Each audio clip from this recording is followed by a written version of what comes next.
Hello there, and good afternoon, and welcome to the Devonport Guildhall.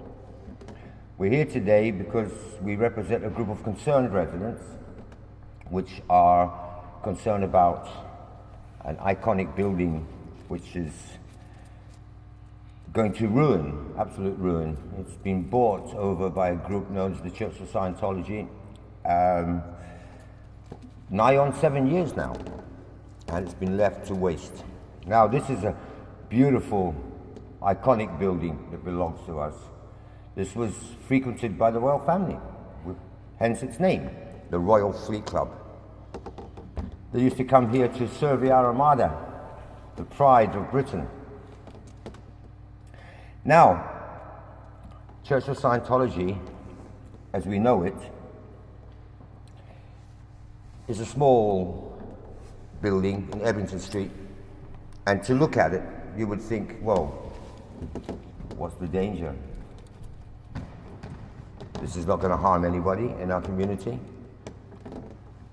And what are their plans? Well, what the Scientologist organization is planning for Devonport is to take this little church and put it into our Royal Fleet Club.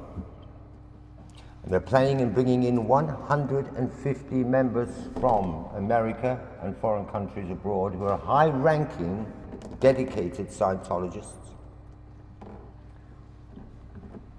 to promote their religious programs in our area. Now, that's fantastic. I mean, we have a lot of antisocial problems here, as we're all aware. All of us. We have kids here. We have families. And any help we can get is more than welcome, with open arms. If that help is genuine, and that help is real. However, the Church of Scientology is not the little building on Ebrington St. The Church of Scientology is a massive tarantula that stretches across the whole world. And this is what they have in store for us. And they're opening them all across the country to indoctrinate the UK. The Royal Fleet Club is their base for the southwest of England and Wales. The people they are bringing in are hard-working, dedicated group of people. Do not underestimate them for 1 second. This is a serious group of people. But what I want to know, are they going to bring any work to our area? They state in the paper that they're going to create 150 jobs at the Royal Fleet Club. But are they for us? Or are they because they're bringing people in for those jobs? And those people who are coming in for those jobs on religious visas as voluntary workers who do not get paid. Therefore, actually, they're not employing anyone at all. They're not creating any employment at all. This is a lie. This is an untruth. But these people who are going to live here in our community, it's worrying because they have to be housed. They have to go to schools for their kids. So how are they going to supplement their incomes? What about their workplace pensions? What about the burden on our national health services? We, as a community in Devonport and Plymouth, are short on resources, as I'm sure a lot of you know. And this is troublesome, and we're worried about this. So, Scientology UK, St Hill Manor, East Grinstead, a massive building. It's a castle. It was started to be built in the 1970s by the founder of the Church of Scientology, L. Ron Hubbard. I know because I was there in the early 70s as a young man, barely a child, carrying stones and bricks to build it on slave labor programs. I've been a member of the Church of Scientology on and off for 55 years. So, and I still don't know everything there is to know about the Church of Scientology. But I have a fair idea of what's in store for us here. This is how they work. Here you have your St. Hill, East Grinstead, and all these little arrows all the way around the outside of their front groups. Narconon, drug rehabilitation. Criminon, criminal rehabilitation. Applied scholastics, education. CCHR, which is the Central Commission for Human Rights programs. Fantastic, you would think. Narconon. So you have a friend or a member of your family who has trouble with drugs. This is fantastic. I mean, fantastic. If you can afford £30,000. Now, this program, is it viable? Is it scientifically and medically backed? Unfortunately not. The Church of Scientology's medical program is not medically backed. As a matter of fact, in the purification rundown in Ebrington St, they don't even have a first aid box. Never mind doctors. Never mind nurses. Now I'll ask you, now some of you people might have friends in this area who've been involved in drugs or know of people whose families who have. So you take a person who's a drug addict, who's suffering from malnutrition. He doesn't eat well, doesn't sleep well. His money goes on drugs. His diet's very poor. His body's run down. And he turns to this group for help. And what do? They take him in. They pump him full of 6, 7, 8,000 milligrams of niacin, B12, vitamin C's, vitamin E's, in massive doses, in one hit. Stick him on a treadmill for 45 minutes to an hour, hour and a half, and then whack him into a sauna for 6, 7, or 8 hours, 7 days a week. Now, I'm pretty healthy. And I used to be a builder, and I can run up and down a ladder, and I can carry my weight, and I don't mind shifting sacks of cement. And I tell you what, that's a grueling exercise. But what about the man whose heart is weakened by the use of cocaine? What happens if he has a heart attack in that sauna? Now, there have been many, many, many claims of wrongful death caused by Narconon. Many. If it was just the odd one by accident, it could be understood. Liver damage caused by massive overdoses of niacin. So where do we go from here? Let's have a look at Scientology in reality. Who is this man? This is L. Ron Hubbard, the founder of Scientology. He wrote a book in 1951 called Dianetics, Modern Science of Mental Health. And he's got away with this for 60 years. And he's made, and his organization, although he's dead now, his organization has banked hundreds of billions of pounds. Massively rich organization. However, 20 years ago, you couldn't stand here and say this. You would be attacked by the church. They would stop you in every way they could. But recently, famous people like Leah Remini from King of Queens, the comedy you might see on TV in England now and again, has just written a book called Troublemaker. So she has a lot in common with me. Her and I are both looking for a bit of trouble here today. And she talks about Scientology, and here is a religious implement used by the Church of Scientology. It's called an e-meter, where you have two cans that you hold, and this tests the resistance of current in your body. And they say that this picks up when you have bad thoughts, and it registers, and they know when you're hiding something, and they want your confession, and they're going to write it down in their folders. And if ever you speak out against them, they're going to rip those folders out, that confessional folder, and use it against you. So there are a lot of serious people fighting back now, besides Leah Remini. And there's one lady that steals my heart because I think she's really funny. And she says, oh, that's the e-meter with the cans. And she's running a theatre project, and it's called Squeeze My Cans. Okay? She's a comedy satirical playwright from the States. Then there are other people who've written books, like John Atack, who's a famous old Scientologist. John Dugan, who's actually British. He's written a book called The Complex. An insider exposes the covert world of the Church of Scientology. Now, I could stand here for hours, and we haven't got hours because this all cost me. I'm an old age pensioner, I can't afford it. So we're just going to flip through and give you guys an idea. You know, David Miscavige, the leader of the Church of Scientology's father, has just written a book about his son called Ruthless. It talks about the dangers and insanity. L. Ron Hubbard, The Dianetics, Modern Science for Mental Health, the book that founded the whole thing, that says that psychiatry is wrong. Police forces and governments are wrong. We are the only organization that knows the truth, how to save this world. Follow us and join our Sea Org, our paramilitary group. Dedicated people who work 100 hours a week for nothing. Maybe they get a $5 or a $10.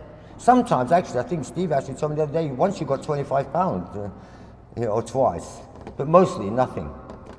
Now, is this paramount to slave labor? And now, these are adults, and that's okay, so they can decide for themselves, right? You know, if you're an adult, and if I say to you, do you want to do that? And you say, yes, that's okay, you do that. But what happens? Church of Scientology runs into trouble. The founder is wanted in like 36 countries worldwide for fraud and crime.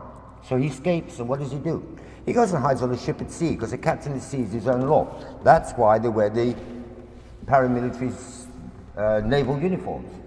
He hides on this ship, so he doesn't have to come to land. And he sets up front organizations where he pretends to help people, and his organization go out and they find famous people.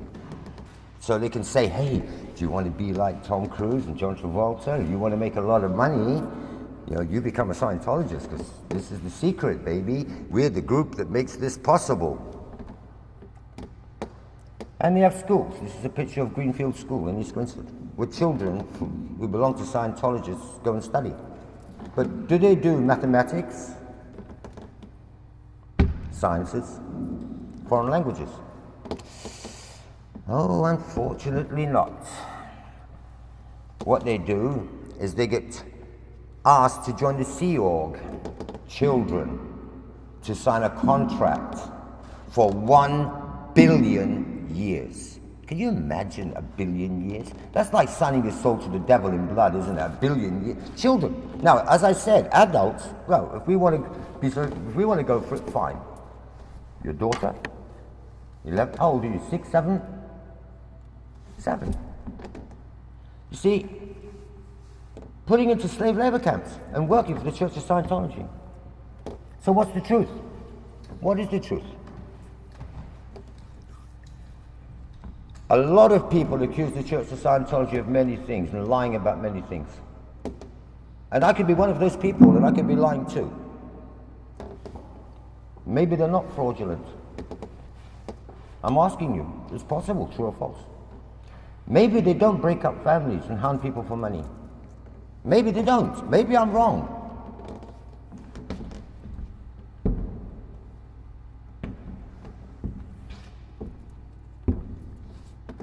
Slave labor,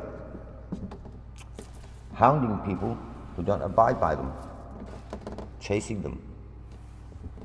L. Ron Hubbard, founder of Church of Scientology, states many things. First, he says that they have millions of members worldwide. Millions, tens of millions, actually tens of millions, it's been quoted. 200,000 volunteer ministers worldwide. In actual fact, the worldwide Scientologist number of adherents is about 45 to 50,000 if you count staff and Sea Org members. It's a lie.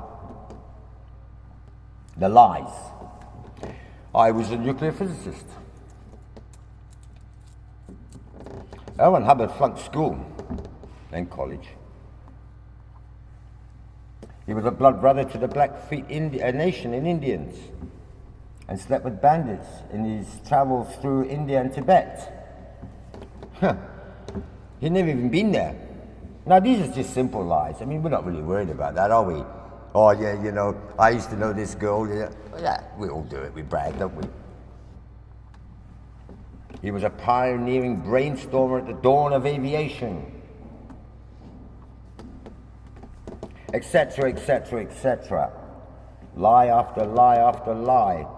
But one of the major lies that worries me is Dianetics, Modern Science of Mental Health. There's a book founded on how one becomes and helps oneself to become a better person, a saner person, and a healthier person. And the R. Ron Hubbard states categorically that he cured himself of his war wounds and injuries by the use of this doctrine that he invented.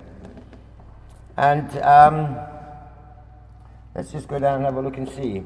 Yeah, he claimed that he was awarded 21 of 27 combat medals in the World War. The truth was he never served a single day in combat. We have his records from the War Department. Okay, so let's have a look. He was, this is the beauty. He was wounded in combat. He was awarded 2 Purple Hearts and a Bronze Star. Well, his war records and his health records show that he never received the Bronze Star. And his wounds were very, very slight, and he never cured himself of blindness, and he was never crippled, and it's a lie.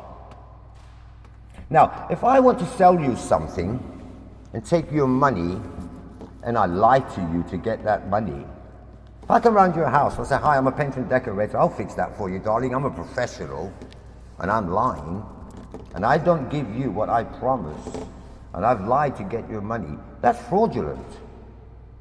That's a crime. This man gets away with lying, taking people's money, promising them better health, promising them that they can cure their vision and other ailments. 95% of the ailments that we have can be cured by Dianetics. Oh yeah? Oh, I think not. Now, fraud. Yeah, okay, so he lies. But what else do you consider as being fraudulent? How's about an organization within an organization within an organization where they have committed crimes like Operation Snow White that you see on the screen? You might ask me what that is. It's where the Operation Snow White was where the Church of Scientology infiltrated 136 government agencies worldwide, including ours, and the FBI, and collected covert information on these organizations so that they could get religious and tax-free status. And they blackmailed the government. And that is not a lie, because they were found guilty, and 14 of them went to prison, of the highest ranking members, including the founder's wife. And what did the founder do? He ran away to sea and hid. Basically, I'm sorry, the Church of Scientology is not a good organization. They are dangerous, and they're a danger to our families, and they will tell us lies. They've just been found guilty recently, a few years ago, in France. The High Courts found them guilty. Scientology's fraud conviction was upheld in France. France's top appeals court has upheld a fraud conviction and fines totaling hundreds of thousands of pounds because they found Scientology guilty of fraud. Our own High Courts, was it Lehe, John? John's gone. Was it the Judge Lehe or Lehe? Lehe, of the British, sorry, because I've been out of the country for years and I've lost track with who's judging who, actually stated the Church of Scientology is a very dangerous, fraudulent organization. Our High Courts, yet we give them religious status. If we know they're doing these things, why are we allowing them to open up in our area and take control of our kids? No, I'm sorry, not my kids, not your kids. I hope not. Please, please. I'm asking you all now. I could cry. I've suffered a lot from this group. I've lost family members. My mother was left dying in hospital when I asked them who was looking after. I don't even know where she is. I don't even know if she actually died. They won't give me any information. I was told that, oh no, she's a spiritual being. Don't worry about that. That's just the body. Forget about her. I'm sorry. It has to be looked at seriously. And when people are asked to sign contracts for 1 billion years and give their whole eternity and taught to believe that it doesn't matter, it's 1 billion years, so this lifetime doesn't matter. You can afford to give it over to us. You can sacrifice everything because you'll come back in another lifetime and everything will be all right, hunky-dory, yeah? Yeah, well, lend me £5,000 and I'll give it to you back next lifetime and let's see if you go along with that, yeah? Okay, give me 5 grand, I'll give it to you next time round. Is that all right? You believe that? I bet you they wouldn't give me 5 grand on a loan till next lifetime. Yeah, would they hell? Tom Cruise. Are they cruise missiles? Yes, well, we've already touched a little bit on Tom Cruise, the fanatic couch jumper, who is a fanatic Scientologist, multi, very rich man, very wealthy man, obviously. Fanatic. We were talking about slave labor. Now, what happens in the Church of Scientology is when you join the church and you sign a contract, you have to go into what's called an EPF. An EPF is an estates project force. So for the first few months, or 6, 7 months, you work for the church, doing building work and construction work and cleaning the gardens to get you in tune with the matter, energy universe so that you're more capable to become a spiritual being. Now, whilst you're in the Church of Scientology, however, if you have any transgressions, you go to another project force, and it's called the RPF. And the RPF is the Rehabilitation Project Force. So you don't agree with what we're telling you? You need to be re-indoctrinated, baby. So you are going to go into the RPF. And it's a slave labor camp. Now that's fine. Look at that. You see? Barbed wire around it, spiky jungles. Yeah, look, all these people working. Isn't that wonderful? Yeah? Look at them. All these people who give their lives end up in these camps. But what happens to these people? Who's caring about these people? The kids. That's a Scientology school. They're studying Dianetics, one science of themselves. They're not studying mathematics. And what happens if they don't toe the line? Oh dear. Oh shit. Sorry, I can't say that word. Oh dear. You naughty little boy. You don't agree with us? Grab that paint scraper and strip the paint off that floor and that wall. Climb into that steel chamber and scrape the grease out of the kitchens. Kids, you want them here? You can have them here. Don't sign the petition, that's fine. I don't care. It's your families. Mine's been hurt, suffered terribly. I don't want to see it happen to yours. Scientology believes that we're spiritual beings forever. So if you're a spiritual being forever, you're just an adult in a small body. So you're an adult, you see. You can make decisions. You can actually tell your mum what to do. You're in control. And that's what they teach their kids. And what do kids end up doing? When mum says, oh, don't get involved in that, they say, bugger you, mum. I'm an adult in a small body. I'll make up my own decision. And I mean kids. Now this is a crime.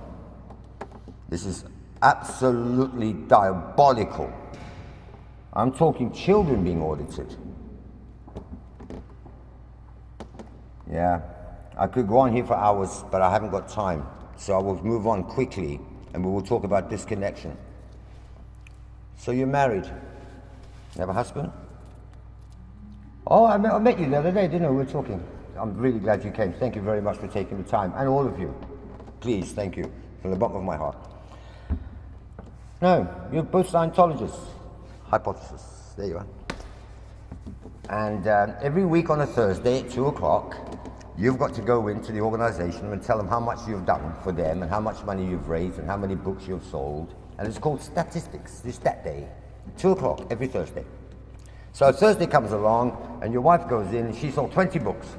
And she's, hey, she's great, she's the greatest, look at that, she made us all this money, yay! And you go in and you say, well, I had a really bad week this week, I didn't sell any books. You didn't sell any books. Why? Well, I wasn't feeling very well this week, and, you know. You've got a problem. You're connected to somebody who's PTS, you're PTS to somebody. Someone in your area is a potential trouble source. Somebody's potentially causing you trouble. Find out who it is. And you say, well, my wife actually needed some extra time and So I did some stuff at home. Oh, so your wife's trying to stop you getting on in Scientology. You naughty girl. Well, you know how you handle PTS situations in Scientology? It's very simple. Very simple. You handle him or you disconnect. Now, what does that mean? Does anybody here know what disconnect means? To disconnect? It means, sorry mate, you're no good for me, bugger off. Now, poor husband thinks, well, what am I going to do? So the church says to him, fix your problem or you're out. Now, husband goes, got to fix the problem, because if I'm out, my wife, my kids, my friends, my business, the people I work with, I lose it all. And they've got my folder of all the bad things that I've done in life, all my confessions. So if I say anything bad about them, they'll come after me. So what does the husband do? He goes back in, doesn't clean the house, bugger the house. House can be dirty, bugging me wife, I've got to sell books. Now that's a simple breakdown of what it's like. It's just a simple breakdown. It is actually a lot worse than that. It can also be something like, oh, you're pregnant? You can't work 100 hours a week anymore if you're pregnant. This is stopping Scientology. Have you ever thought about getting an abortion? Ooh. I'm sorry. Scientology does push people towards disconnection. True or false? True or false? Well, I can't actually see that without my glasses. The practice of declaring people fair game and disconnection. So, what does Scientology say? So your husband says, no, sorry mate, I want nothing to do with this. You're on your jack, I'm off. He's off. Scientology goes, oh, wait a minute. Fair game. What fair game is going to happen now? What happens now? Fair game. The practice of declaring people fair game will cease. In other words, they don't do it anymore, right? The fair game may not appear on any ethics folder, which is their book of rules of life. There we are, there. Excepting in the handling of an SP. So you declared, you're told, you're suppressive to the organization. So even though they don't practice fair game, you are still subject to it. Now what is fair game? Fair game in the Church of Scientology is whereas any Scientologist has the right to hound, smash, break, injure anyone who is contrary to their organization without any retribution from the church. This is their written doctrine. They're allowed to come after you and attack you. They're allowed to cause you physical bodily harm, bankrupt you, lie to you, cheat you.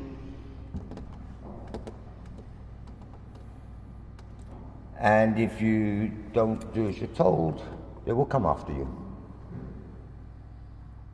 Now, I have had terrible experiences with the Church of Scientology. And even now, 60 years later, I find it very hard to talk about it. That's the damage it's caused me in my life. As you can see, I'm almost in tears. I left the church in 1981 and I ran away and hid. I was terrified. I was a young man. I lost my mother, my brothers, my sisters, their families, their kids, my friends. I was alone. I didn't fit in the outside world because I didn't know how to talk to people because all I knew was Scientology my whole life. As a child, from a child upwards.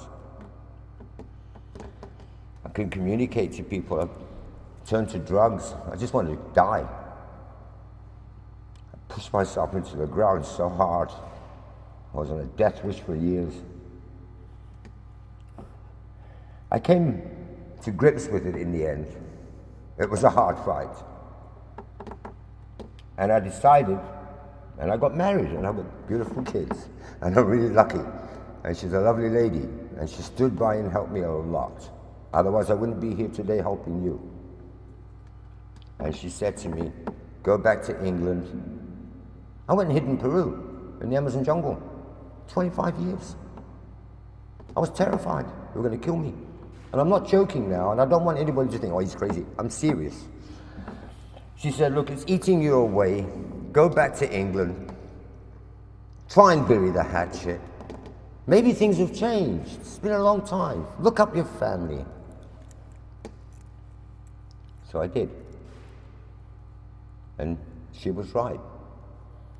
Things had changed for the worst. Even worse than it was in my day. I got in touch with my family. Within 3 months, they skinned me out of £12,000. My wife fled back to Peru in fear. She was attacked and beaten up and ended up in hospital with a broken leg, 2 fractured ribs and a cracked skull with internal hemorrhaging and bleeding. And she needed an MRI scan to save her life. And I'd just given them £12,000. And I asked them, could they please beg them on my hands and knees to give me £500 to pay for the MRI scan to save her life. And they told me to piss off. Now, I'm sorry to use this language. It destroyed me. 30 years, I thought my family would be happy I was back.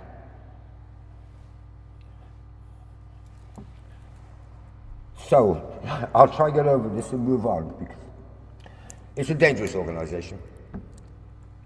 And I really wish more people had turned up today to hear these stories.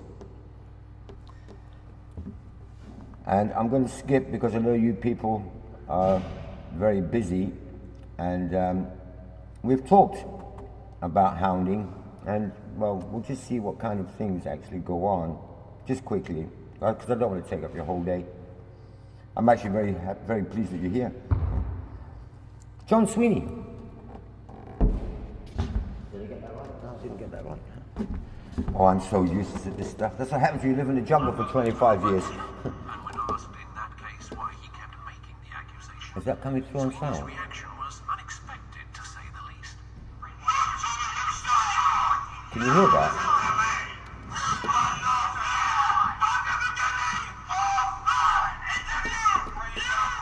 Hang on. How do I get the sound on the loudspeaker for that? You don't know? Yeah, I didn't work that out. Okay, just bear with me a second, guys.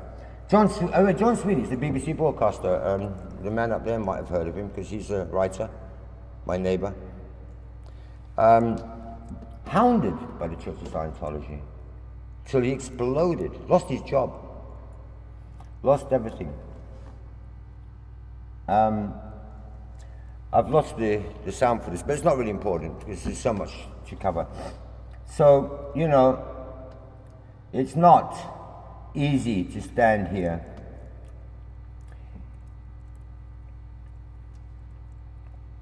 and there is so much that's going on, and we have stories from people like Dick Senzel, who joined Scientology as a child and at a very early age was forced to have an abortion and joined the Sea Org, and all I got was this lousy abortion.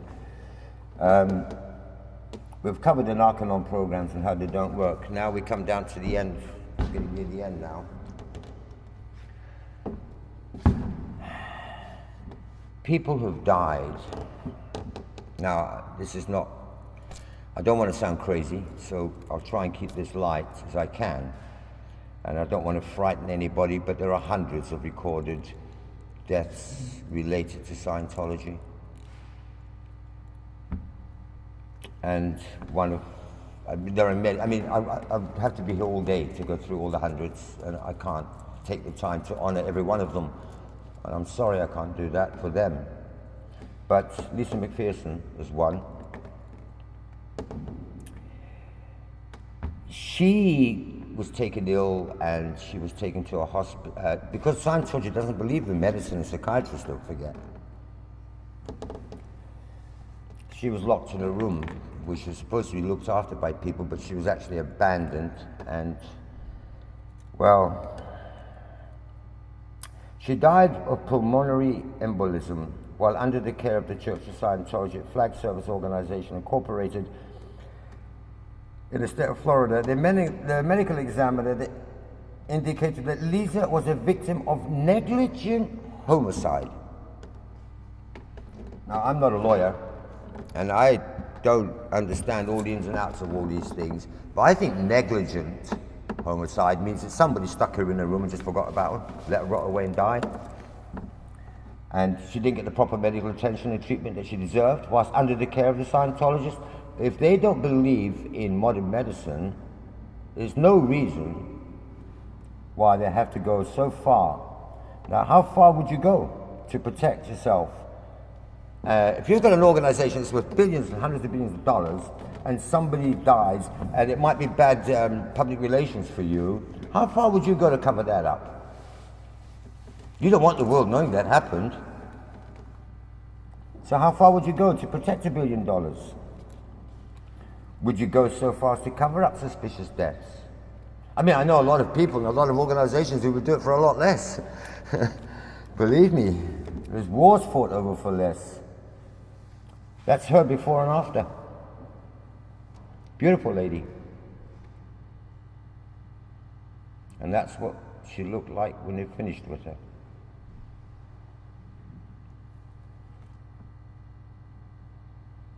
Just let that sink in for a minute. Look at the difference. So I'm going to get attacked by the Church of Scientology now,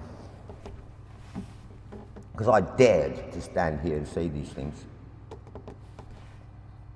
And my friends are going to get the same problem. And I'm scared. But I'm 65 and I'm not going to live long and I'm not getting away with it. They've done enough damage. So how far are they going to go?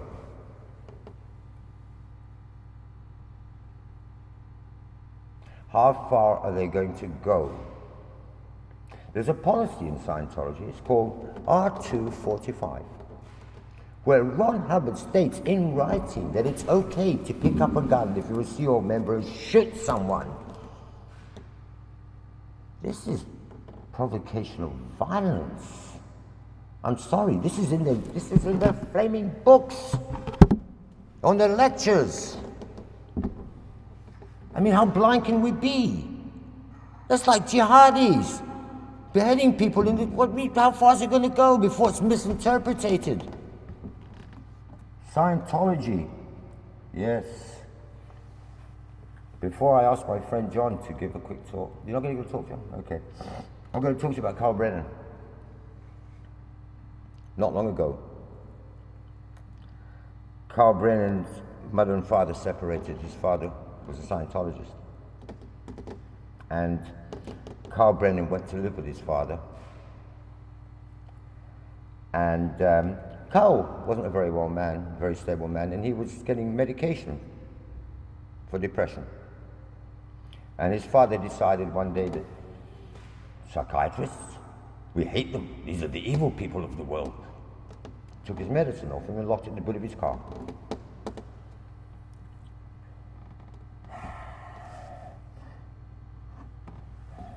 In 1975, under the direction of L. Ron Hubbard, Scientology began a top-secret operation codenamed Project Normandy, with the objective to establish and control a United States city.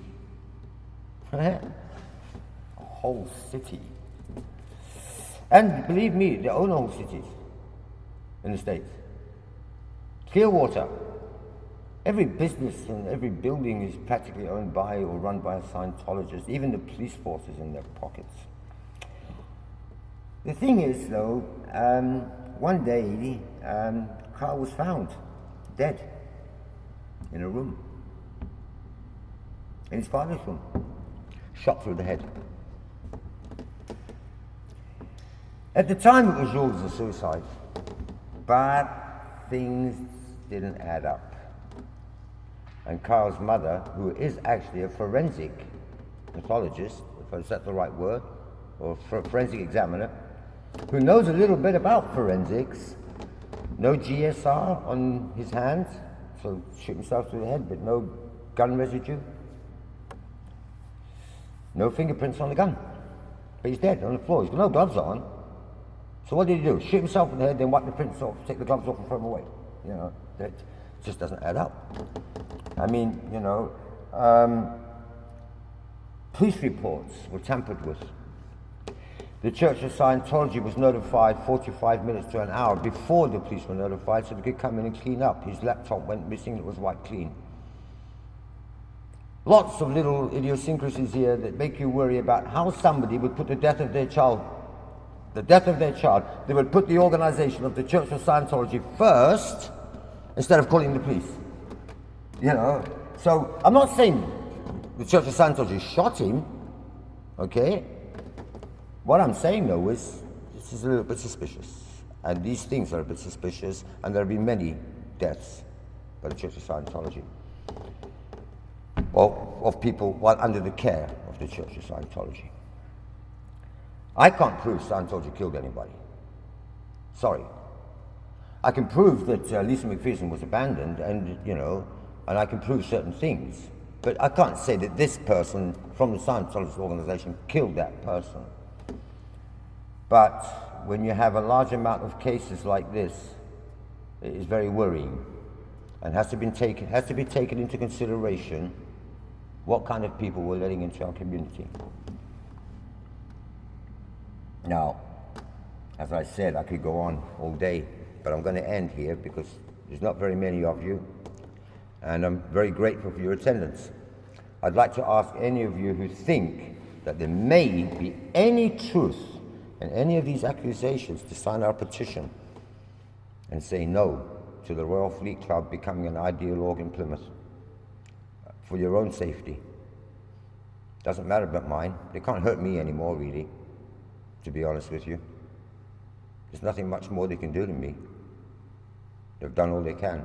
They've destroyed my life. But actually, I'm quite happy now. I've got a lovely wife and kids. And I came out all right. And what I want to do now is try to ensure that other people are safe. Thank you very much for coming today. Thank you.